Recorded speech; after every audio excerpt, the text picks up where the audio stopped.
Hello my dear friends, this side doctor Shubham Sharma, your FMGE mentor. And इस video में आज मैं आप सभी के लिए दिसंबर एग्जाम के रिगार्डिंग एक master plan, subject wise number of days और प्रॉपर शेड्यूल लेकर के आया हूं। जो कि पिछले वीडियोस में मुझे बहुत सारे कमेंट्स आए थे कि सर आप एक प्रॉपर शेड्यूल बनाकर दीजिए पूरे 19 सब्जेक्ट्स के। सो वो शेड्यूल लेकर के मैं आज आप लोगों के बीच आया हूँ। सो आइए डिस्कस करते हैं। पूरे 19 सब्जेक्ट्स की अगर हम यहाँ पर बात करें तो आप देख सकते हैं, फर्स्ट सब्जेक्ट मैंने यहाँ पर लिया है एफएमटी, जिसके लिए अपन को अगस्त 22 से स्टार्ट करना है, यानी कि कल से। तो हम 3 डेज लेने वाले हैं एफएमटी के लिए। देन रेडियो, उसके बाद एक छोटा सब्जेक्ट हम करेंगे रेडियो के लिए 2 डेज। ईएनटी उसके बाद हम उसके लिए लिए हुए हैं 5 डेज। ठीक है, मैंने क्यों इस सीक्वेंस में रखा है, क्योंकि एक मॉडरेट या बड़े सब्जेक्ट के बाद एक माइनर सब्जेक्ट रखने से हमारी कंटिन्यूटी बने रहती है और मोटिवेशन हमारा बने रहता है कि हमको क्या हो रहा है, एक एक सब्जेक्ट्स भी खत्म हो रहे हैं और ठीक टाइम में खत्म हो रहे हैं, हमारा इंप्रूवमेंट हो रहा है, प्रोग्रेस हो रहा है। ईएनटी के बाद ऑप्था को हमको करना है, ऑप्था ऑर्थो करना है। ऑर्थो के लिए मैंने 2 डेज दिया हुआ है, सितंबर 1 एंड 2 को। फिर उसके बाद ऑप्था, ऑप्था के लिए मैंने 4 दिन दिया हुआ है। आप देखे होंगे ऑप्था, ईएनटी, पीडिया, एफएमटी, ये सब्जेक्ट्स ऐसे हैं जिससे बहुत भर भर के क्वेश्चन आ रहा है। इसको हम पहले खत्म करने वाले हैं ताकि इन सब्जेक्ट से 60 से 70 मार्क्स और इसके साथ साथ माइनर सब्जेक्ट से हर एक सब्जेक्ट से 5 से 7 मार्क्स अपने को मिलते जाए। तो विद इन 20-25 डेज में हमारे कम से कम 7-8 सब्जेक्ट्स हो जाए और 100 मार्क्स का सब्जेक्ट कवर हो जाए। अब ऑप्था के बाद मैंने लिया फिर से एक माइनर सब्जेक्ट्स डर्माटोलॉजी। तो आपको 7th और 8th सितंबर को डर्मा करना है। देन पीडियाट्रिक्स के लिए मैंने 3 डेज दिया हुआ है, वो मोर देन इनफ है। उसके बाद हम करेंगे ओबीजीवाई, उसके लिए मैंने यहाँ पर 6 डेज दिया हुआ है, यानी 12 सितंबर से 17 सितंबर तक। अब ओबीजी के वाई के बाद हमको करना क्या है, फार्माकोलॉजी। फार्मा एक थोड़ा सा डिफिकल्ट सब्जेक्ट जाता है, बच्चों को मेमोराइज करने में प्रॉब्लम होता है, तो उसके लिए भी मैंने यहाँ पर आपको इजीली 5 डेज दिया हुआ है, जो कि आराम से इजीली आप कर सकते हो। इन 5 डेज में सफिशियंट डेज है।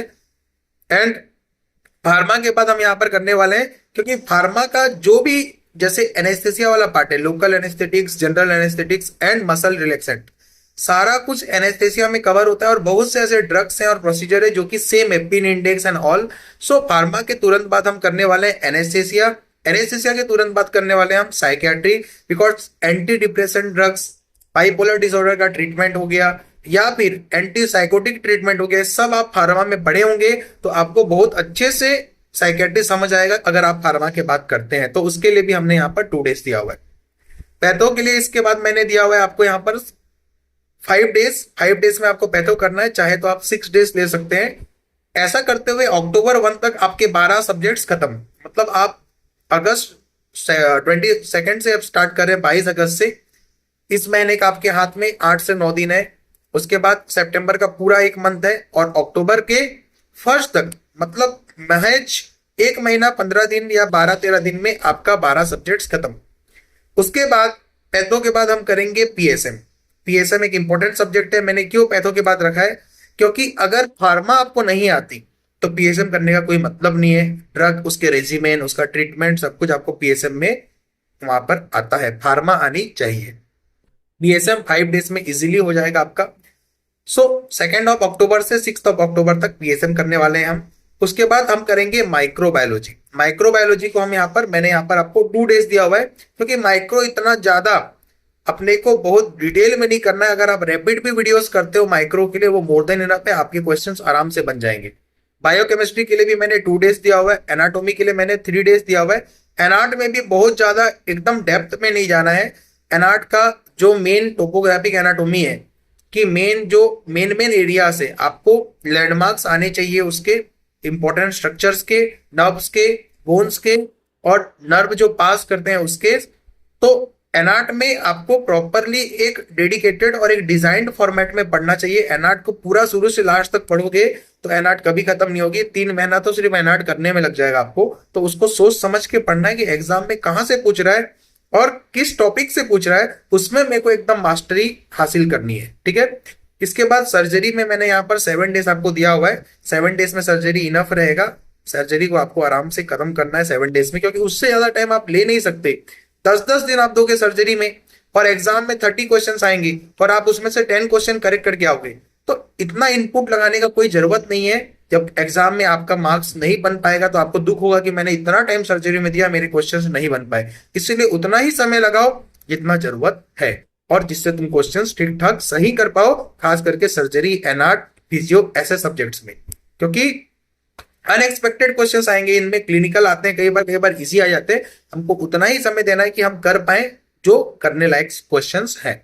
फिजियो में हमको 2 डेज में खत्म करना है फिजियो को। और तो मेडिसिन की जैसे हम बात करें तो मेडिसिन में यहाँ पे मैंने आपको 6 डेज दिया हुआ है, जो कि मोर देन इनफ है मेडिसिन में, क्योंकि पैथो एंड फार्मा का इंटीग्रेशन आप ऑलरेडी पढ़ चुके होंगे इन सब्जेक्ट्स में, और उसी को इंप्लीमेंट करना है मेडिसिन में। खास करके जो अपना कार्डियोवास्कुलर सिस्टम है सीवीएस, वो एकदम यूनिक रहता है, एकदम किसी के साथ इंटीग्रेट होके नहीं हम कहीं पड़े रहते हैं, ईसीजी और बाकी सब कुछ।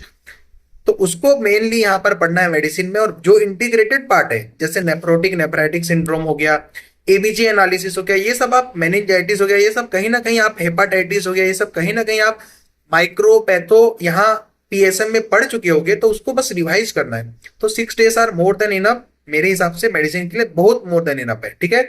अब बात करें तो आपने स्टार्ट किया, आपका फर्स्ट रीडिंग 22 अगस्त से 28 या 29 अक्टूबर तक आपका आराम से, मतलब मान लो आप सितंबर और अक्टूबर और अगस्त का 8 डेज to 9 डेज, मतलब 2.5 मंथ्स के अंदर आपकी फर्स्ट रीडिंग एकदम शानदार तरीके से खत्म हो सकती है, एकदम शानदार तरीके से। अब बच्चे पूछेंगे सर ये 3 दिन में एफएमटी कैसे खत्म करूं, और डर्मा को 2 दिन में कैसे करूं, फार्मा को 5 दिन में कैसे करूं। तो अगर कोई रिसोर्स से आपने पढ़ा हुआ है उस रिसोर्स से आप कंटिन्यू करोगे। अगर आपको लगता है कि सर इतने इतने दिनों में मैं ये सब्जेक्ट्स को खत्म नहीं कर सकता, तो इसके रिगार्डिंग आप मेरी हेल्प ले सकते हो, क्योंकि मैं खुद भी पढ़ाता हूँ सारे सब्जेक्ट्स बच्चों को। तो आपको कौन से सब्जेक्ट्स कैसे खत्म करना है आप मेरी हेल्प ले सकते हो, मैं आपको उसमें हेल्प कर सकता हूँ। उसके बाद फर्स्ट रीडिंग इस तरह से खत्म करने के बाद आप लोगों का यहाँ पर आपको एक फर्स्ट जीटी देना है। जीटी आपको 29 अक्टूबर को देना है, और जीटी देने के बाद एक दिन का रेस्ट, 30 अक्टूबर का आपको दिन में रेस्ट करना है। फिर 1 नवंबर से हमको स्टार्ट करना है अपना रिवीजन, और वो रिवीजन, पूरा रिवीजन के लिए हमको पूरा नवंबर का मंथ मिलेगा, पूरा दिसंबर का मंथ मिलेगा, और जनवरी का 15 दिन मिलने वाला है। मतलब easily you are getting 2.5 months for your revision and 2.5 months for your first reading. तो समय का कोई कमी नहीं है, पढ़ने वाले का इंटरेस्ट के ऊपर है कि आपको पढ़ने का मन है कि नहीं। नहीं तो समय तो मोर देन इनफ है। अगर आपको पढ़ने का मन नहीं है तो आपके लिए 1 साल का समय भी कम है। अगर आपको पढ़ने का मन है, आपको पढ़ने की इच्छा है, आपके लिए 5 months more than enough time है, क्योंकि मैंने बता दिया how you can complete your first reading in 2.5 months and your revisions, multiple revisions in 2.5 months. So इसलिए पढ़ना कल से स्टार्ट करो। इस टाइम टेबल को प्रिंट आउट निकाल के इसको लगाओ, फिक्स करो अपने स्टडी टेबल के सामने और जी जान से लग जाओ। और एक चीज मैं आप लोगों के लिए खुशखबरी देने वाला हूं कि जो सब्जेक्ट्स आपका चलता रहेगा, इन सब्जेक्ट्स का मैं साथ साथ आपका क्विज कराऊंगा, लाइव क्विज मेरे एक टेलीग्राम चैनल पे, जिसका नाम है डॉक्टर शुभम शर्मा। मैं उसका लिंक आपके इस वीडियो के डिस्क्रिप्शन में डाल दूंगा। तो मेरे टेलीग्राम चैनल का नाम है डॉक्टर शुभम शर्मा, और जिसमें आपका ये सारे सब्जेक्ट्स के स्केड्यूल के अकॉर्डिंग, सपोज एफएमटी आपका 3 दिन चलने वाला है, तो तीनों दिन आपका एफएमटी का सारे जितने इंपॉर्टेंट क्वेश्चंस है, जितने टफ क्वेश्चंस है, सब हम वहां पे प्रैक्टिस करेंगे। फिर रेडियो 2 दिन है, तो 25 और 26 को आपका रेडियो का क्विज होगा। तो एवरी डे आपका क्विज चलेगा स्केड्यूल के अकॉर्डिंग। तो आपको स्केड्यूल के अकॉर्डिंग सब्जेक्ट्स को दिन भर पढ़ना है, रात में आपको आकर doctor Shubham Sharma Telegram channel पे उन सब्जेक्ट्स के क्विज को अटेंड करना है। इससे आपका एक बैलेंस्ड फॉर्मेट में प्रिपरेशन आपकी चलती रहेगी, and I am damn sure कि आप इस स्ट्रेटेजी को फॉलो करोगे। आपका इत्मीनान से एक अच्छे रिदम के साथ आप सब टारगेट्स को अचीव कर पाओगे। और एक रियलिस्टिक गोल आपको मैंने यहाँ पे दिया है कि कौन से सब्जेक्ट्स कितने दिन में खत्म हो सकते हैं, वो कोई भी कर सकता है। तो आपको बस पढ़ना है, और सब्जेक्ट्स को उतना ही पढ़ना है जितनी जरूरत है। ये बिल्कुल मत सोचना कि मेरे पास 5 महीना है तो मैं 1 महीना पूरे मेडिसिन पे लगा दूंगा, 1 महीना पूरा सर्जरी पे लगा दूंगा। गाइस, कितना समय आप किस सब्जेक्ट पर लगाते हो वो मैटर नहीं करता, कितने नंबर ऑफ क्वेश्चंस उस सब्जेक्ट से आप एग्जाम में करेक्ट करते हो वो मैटर करता है। क्या आप सर्जरी में 1 महीना लगा के भी अगर 30 क्वेश्चन आएंगे तो 30 में से 27-28 सही कर लोगे एग्जाम में? इस बात की कोई गारंटी नहीं है।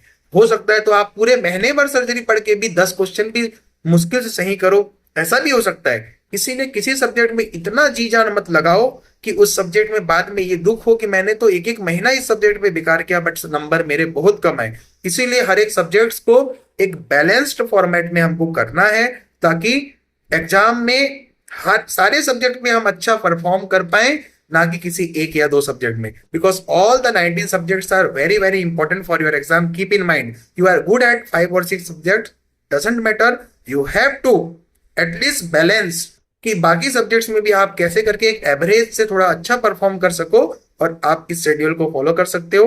For more details and for more further guidance you can ask me. I will definitely help you there. All the very best. God bless you. You all will surely pass. Like this, I will be keep updating and uploading the videos in future parts also. For more information, मेरे साथ बने रहिए।